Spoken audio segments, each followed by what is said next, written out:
There's definitely strong cons, there's definitely strong pros, and really it's for you to decide if you want to go this route. And if you did, I've gone this route and I want to share some tips of what you should look for. So when starting, you want to learn your due diligence stuff. You want to go talk to the city, talk to the planning department, talk to the building department, talk to the fire marshal, talk to the health department. Learn all of your deal killers up front so you can say, I cannot be in this area, or this area. But perhaps now you have some options. You have some zoning options that you are able to do, and you can plug that into a map and say, okay, here's where I want to look. And when I'm looking for houses, here's what I think is the best way to go. I want to find a single story. I definitely never want to have a second story home there, right? So I want to have a single story, perhaps a ranch house. So I bought a 1970s ranch house, right? It was all single level, and then I had a bigger lot. I was on 1 acre.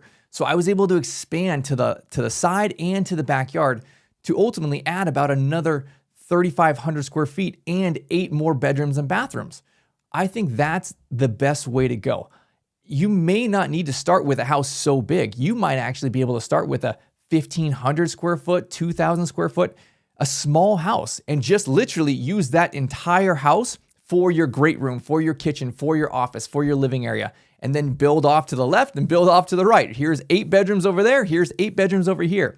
That may be the easiest way to go. A small house on a big lot, and there's plenty of space for parking, right? Like that may be the easiest path, and say, you know what, architect, let's design this and let's add a wing over here and a wing over here. The other thing that is important to consider is parking. You will have a lot of cars on your property at some points. You may have a minimum that's only a few cars. So literally for me, the state says I only need 1 parking spot for every 4 residents, right? So that's really only 4 parking spots that they're requiring. I can tell you from experience, there are plenty of times where I have 10 to 15 cars at our assisted living. And it's really the staffing overlap between 2 different shifts. You're gonna have 2 caregivers here, 2 caregivers here, then I have 2 managers, then I have a chef, maybe Laura shows up, there's a whole bunch of cars already. Then I have a couple families that are visiting, and then I have hospice and home health.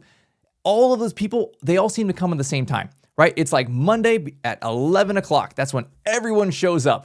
And it's like, man, my driveway is full. If you only had 4 parking spots, there's no way you'd have space for this. So for me, I like having a bigger lot. I like 1 acre as a minimum for one of our mansions. And I like to have it where I can have my staff parking on the side out of the way. I don't want all of my staff cars in the driveway in the front. I like to have that space for my tours, for my family to come visit and park. So I'll put a U-shaped driveway in the front, and then I'll have like more of an L along the side of the property and keep all my staff parking over there. The last tip that I would give you is if you're gonna buy an existing home and convert it, don't buy a beautiful house. Don't spend money on something that is top of the market, because you're probably gonna have to gut that house. When you start learning about ADA requirements, when you start learning about the bathroom sizes, the bedroom sizes you're gonna need, if you have a beautiful house, you might have to demo it down to the studs. You might have to move walls. You might have to remove your kitchen cabinets because it doesn't have a 3-compartment sink if your health department requires that kind of stuff, or commercial components in there. You might start with this beautiful house you paid top of the line for and demo it all down and just wasted a couple $100,000. For me, I would think it's better to start with an outdated house that's single story and maybe small with a big lot in the right area. I want to be in an affluent area. I want to check the zoning. I don't mind being on the outskirts of the city. I think that's a better way to go anyways. So to kind of put this all together for you, there is a lot of advantage to this. I think it's easier to understand. It's easier to get into. But having gone through this and now building new construction, to be honest, I will only build new construction from here on out because of the 2 biggest reasons. My staffing challenges, which ultimately means when there's more challenges, then my managers get more issues, then I get more issues, and I want to be a passive owner. I want to work 4 hours a week, and I can best do that with a purpose-built house. The second is the finances.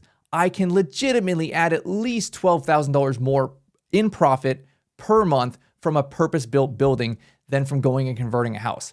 Those 2 things are ultimately my goal. How do I make 500 grand a year and work 4 hours a week? I can do that best with a purpose-built building or with a conversion, but I tell you what, it will be much more difficult to do it the way you want to do it.